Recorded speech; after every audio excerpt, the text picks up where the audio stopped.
Hi hello guys, welcome back to Aadya colourful. ನಾನು Suma. Friends, ಇವತ್ತಿನ ವಿಡಿಯೋದಲ್ಲಿ ಖಂಡಿತ ಒಂದು ರುಚಿಯಾದ ಈವ್ನಿಂಗ್ ಸ್ನ್ಯಾಕ್ಸ್ ರೆಸಿಪಿನ ನಿಮ್ಮ ಜೊತೆ ಶೇರ್ ಮಾಡ್ತಾ ಇದ್ದೀನಿ. ಗರಿಗರಿಯಾದ ರುಚಿಯಾದ ಮೆಣಸಿನಕಾಯಿ ಬಜ್ಜಿನ ಈ ರೀತಿ ತಯಾರಿಸಿ ತುಂಬ ಟೇಸ್ಟಿಯಾಗಿ ತುಂಬಾನೇ ಈಸಿಯಾಗಿ ಮಾಡುವಂಥ ಒಂದು ಮೆಣಸಿನಕಾಯಿ ಬಜ್ಜಿ ರೆಸಿಪಿ.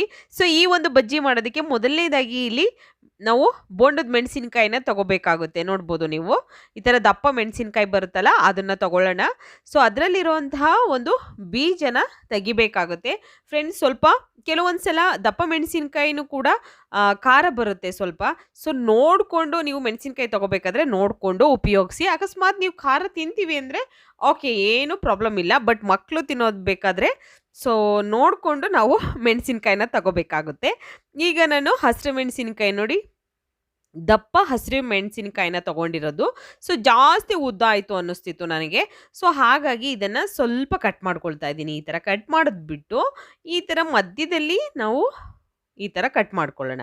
ಕಟ್ ಮಾಡಿ ಇದರಲ್ಲಿರೋವಂತಹ ಒಂದು ಬೀಜನ ತೆಗಿಬೇಕು ಬೇಕು ಅಂದರೆ ತೆಗೀರಿ, ಇಲ್ಲ ಅಂತಂದರೆ ನೀವು ಹಾಗೆ ಕೂಡ ಮಾಡ್ಕೊಳ್ಬೋದು.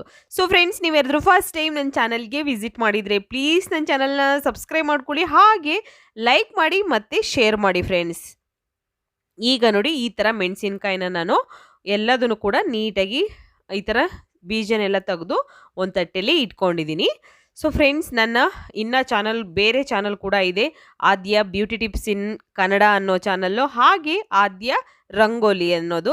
ಸೊ ಖಂಡಿತ ನೀವು ಮನೆಯಲ್ಲಿ ಯಾವಾಗಲೂ ಕೂಡ ಒಂದು ನನ್ನ ಆದ್ಯ ಕಲರ್ಫುಲ್ ಚಾನಲ್ನ ನೋಡ್ತೀರಾ. ಹಾಗೆ ಆದ್ಯ ಬ್ಯೂಟಿ ಟಿಪ್ಸ್ ಮತ್ತು ಆದ್ಯ ಸಿಂಪಲ್ ರಂಗೋಲಿ ಅನ್ನೋ ಚಾನಲ್ ಕೂಡ ನೋಡಿ ಆಶೀರ್ವದಿಸಿ ಫ್ರೆಂಡ್ಸ್. ಓಕೆ, ಈಗ ನೋಡಿ, ನಾನು ಮೆಣಸಿನ್ಕಾಯಿನೆಲ್ಲ ರೆಡಿ ಮಾಡಿ ಒಂದು ತಟ್ಟೆಗೆ ಇಟ್ಕೊಂಡಿದ್ದೀನಿ. ನಂತರ ಈಗ ಒಂದು ಮಿಕ್ಸಿಂಗ್ ಬೌಲ್ ತೊಗೊಳ್ಳೋಣ ಫಸ್ಟು. ಓಕೆ, ಈ ಬೌಲಿಗೆ ನಾನು 1 ಕಪ್ ಆಗುವಷ್ಟು ಕಡಲೆ ಹಿಟ್ಟನ್ನು ಹಾಕ್ಕೊಳ್ತಾ ಇದ್ದೀನಿ. ಸೊ ಕಡಲೆ ಹಿಟ್ಟು ಬೇಕು ಅಂದರೆ ಇನ್ನೂ ಸ್ವಲ್ಪ ಜಾಸ್ತಿ ಹಾಕ್ಕೊಂಡು ನೀವು ಎಷ್ಟು ಬೇಕೋ ಅಷ್ಟು ನೋಡಿಕೊಂಡು ಹಾಕ್ಕೊಳ್ಬೋದು. ನಾನಿಲ್ಲಿ 1 ಕಪ್ ಆಗುವಷ್ಟು ಉಪಯೋಗಿಸಿದ್ದೀನಿ. 1 ಟೇಬಲ್ ಸ್ಪೂನ್ ಆಗುವಷ್ಟು ಅಕ್ಕಿ ಹಿಟ್ಟನ್ನು ಹಾಕ್ಕೊಳ್ತಾ ಇದ್ದೀನಿ ನಾನಿಲ್ಲಿ. ರೊಟ್ಟಿಗೆ ಉಪಯೋಗಿಸ್ತೀವಲ್ಲ, ಅದೇ ಅಕ್ಕಿ ಹಿಟ್ಟು 1 ಕಪ್ ಆಗುವಷ್ಟು ಹಾಕ್ಕೊಳ್ತಾ ಇದ್ದೀನಿ. ಹಾಗೆ ಇದಕ್ಕೆ ಚಿಲ್ಲಿ ಫ್ಲೆಕ್ಸ್ ಹಾಕ್ಕೊಳ್ಳೋಣ ನಾವು 1 ಸ್ಪೂನ್ ಆಗುವಷ್ಟು. ನೋಡಿ, ನಮಗೆ ಯಾವಾಗಲಾದರೂ ಮಳೆ ಬರ್ತಿದ್ದಾಗ ಖಂಡಿತ ಬಿಸಿ ಬಿಸಿದು ಏನಾದರೂ ತಿನ್ನಬೇಕು ಅನಿಸುತ್ತೆ. ಆಗ ನಾವು ವಡೆ ಕೂಡ ಮಾಡ್ಕೊಳ್ಬೋದು. ವಡೆ ಮಾಡಬೇಕು ಅಂದರೆ ಸ್ವಲ್ಪ ಟೈಮ್ ತೊಗೊಳುತ್ತೆ, ಯಾಕೆಂದರೆ ಕಡಲೆಬೇಳೆ ಎಲ್ಲ ನೆನೆಹಾಕಿ ಮಾಡೋದು. ಇದಾದರೆ ಮೆಣಸಿನ್ಕಾಯಿ ಇದ್ದರೆ ದಿಢೀರಾಗಿ ನಾವು ಗರಿ ಗರಿ ಆಗಿರೋಂಥ ಒಂದು ಮೆಣಸಿನ್ಕಾಯಿ ಬಜ್ಜಿನ ಬೇಗ ತಯಾರಿಸ್ಕೊಳ್ಬೋದು. ಈಗ ರುಚಿಗೆ ತಕ್ಕಷ್ಟು ಉಪ್ಪನ್ನು ಕೂಡ ಹಾಕ್ಕೊಂಡಿದ್ದೀನಿ ನಾನು. ಹಾಗೆ ಇದಕ್ಕೆ ಸ್ವಲ್ಪ ಪೆಪ್ಪರ್ ಪೌಡರ್ ಕೂಡ ಹಾಕ್ಕೊಳ್ಳೋಣ, ತುಂಬ ಚೆನ್ನಾಗಿರುತ್ತೆ. ಒಂದು ಪಿಂಚಷ್ಟು ನಾನು ಅಡಿಗೆ ಅರಿಶಿನ ತಗೊಳ್ತಾ ಇದ್ದೀನಿ, 1 ಪಿಂಚಷ್ಟು, ಜಾಸ್ತಿ ಇಲ್ಲ. ಬೇಕು ಅಂದರೆ ಹಾಕ್ಕೊಳ್ಳಿ, ಇಲ್ಲ ಅಂದರೆ ಸ್ಕಿಪ್ ಮಾಡಿ, ಏನು ತೊಂದರೆ ಇಲ್ಲ. ಹಾಗೆ ನೋಡಿ, ಈಗ ಸ್ವಲ್ಪ ಪೆಪ್ಪರ್ ಪೌಡರ್ನ ಹಾಕ್ಕೊಳ್ತಾ ಇದ್ದೀನಿ. ಸ್ವಲ್ಪ 1 ಪಿಂಚ್ ಆಗುವಷ್ಟು ಹಾಕ್ಕೊಂಡಿದ್ದೀನಿ. ನಂತರ ಇವಾಗ ಇದನ್ನು ಚೆನ್ನಾಗಿ ಮಿಕ್ಸ್ ಮಾಡ್ಕೊಳ್ಳೋಣ. ತುಂಬಾ ಟೇಸ್ಟಿಯಾಗಿ ಈಸಿಯಾಗಿ ಮಾಡುವಂಥ ಒಂದು ಮಿರ್ಚಿ ಬಜ್ಜಿ ಅಂತ ಹೇಳ್ಬೋದು ಇದನ್ನು. ಇದಕ್ಕೆ 1 ಟೇಬಲ್ ಸ್ಪೂನ್ ಆಗುವಷ್ಟು ಬಿಸಿ ಎಣ್ಣೆನ ಹಾಕ್ಕೊಳ್ತಾ ಇದ್ದೀನಿ.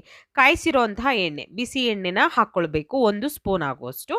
ಇಷ್ಟನ್ನು ಹಾಕಿ ನೀಟಾಗಿ ಮಿಕ್ಸ್ ಮಾಡ್ಕೊಳ್ಳೋಣ. ನಿಮಗೆ ಸ್ವಲ್ಪ ಖಾರವಾಗಿ ಬೇಕು ಅಂದರೆ ಇದಕ್ಕೆ ಸ್ವಲ್ಪ ಅಚ್ಕಾರದ ಪುಡಿನ ಹಾಕ್ಕೊಳ್ಳಿ.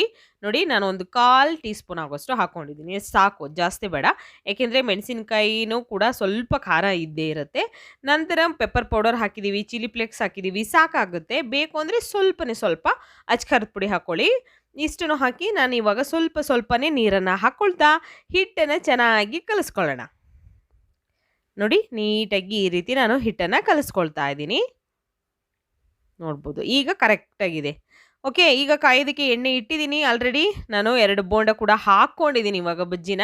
ಸೊ ಮತ್ತೆ ಇವಾಗ ಹಾಕಿ ತೋರಿಸ್ತಾ ಇದ್ದೀನಿ. ನೋಡ್ಬೋದು ನೀವು, ಈ ರೀತಿಯಾಗಿ ನೀವು ಮೆಣಸಿನಕಾಯಿನ ಅದರಲ್ಲಿ ಹಿಟ್ಟಲ್ಲಿ ಡಿಪ್ ಮಾಡಿ ಎಣ್ಣೆಗೆ ಡೈರೆಕ್ಟಾಗಿ ನೀವು ಈ ಮಿರ್ಚಿ ಬಜ್ಜಿನ ಹಾಕ್ಕೊಳ್ಬೋದು. ನೋಡಿ, ಈ ರೀತಿ ಹಾಕಿದ್ರೆ ಈ ರೀತಿಯಾಗಿ ಫುಲ್ ಒಂದು ಕೋಟೆಡ್ ಆಗಿ ಬಂದು ಚೆನ್ನಾಗಿ ಬೇಯ್ತಾ ಇರುತ್ತೆ.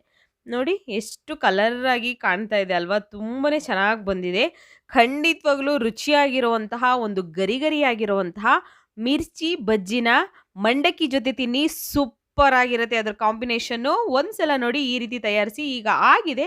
ನಾನು 2 ಕಡೆ ಬೇಯಿಸ್ಕೊಂಡಿದ್ದೀನಿ. ಚೆನ್ನಾಗಿ ಬೇಯಿಸಿದ ನಂತರ ಒಂದು ಟಿಶ್ಯೂ ಪೇಪರ್ ಮೇಲೆ ತೆಗೆದಿಟ್ಕೊಳ್ತೀನಿ. ತುಂಬಾನೇ ರುಚಿಯಾಗಿರುವಂಥ, ಈಸಿ ಆಗಿರುವಂತಹ ಮೆಣಸಿನಕಾಯಿ ಬಜ್ಜಿ ರೆಸಿಪಿನ ನಿಮ್ಮ ಜೊತೆ ಶೇರ್ ಮಾಡಿದ್ದೀನಿ. ವಿಡಿಯೋ ಇಷ್ಟ ಆಗಿದ್ರೆ ಪ್ಲೀಸ್ ಯಾರೆಲ್ಲ ಚಾನಲ್‌ನ ಸಬ್ಸ್ಕ್ರೈಬ್ ಮಾಡ್ಕೊಂಡಿಲ್ವೋ ಪ್ಲೀಸ್ ಚಾನಲ್‌ನ ಸಬ್ಸ್ಕ್ರೈಬ್ ಮಾಡ್ಕೊಳ್ಳಿ ಫ್ರೆಂಡ್ಸ್. ಓಕೆ, ಆಗಿದೆ. ಈಗ ಒಂದು ತಟ್ಟೆಗೆ ಇದನ್ನ ಸರ್ವ್ ಮಾಡ್ಕೊಳ್ಳೋಣ.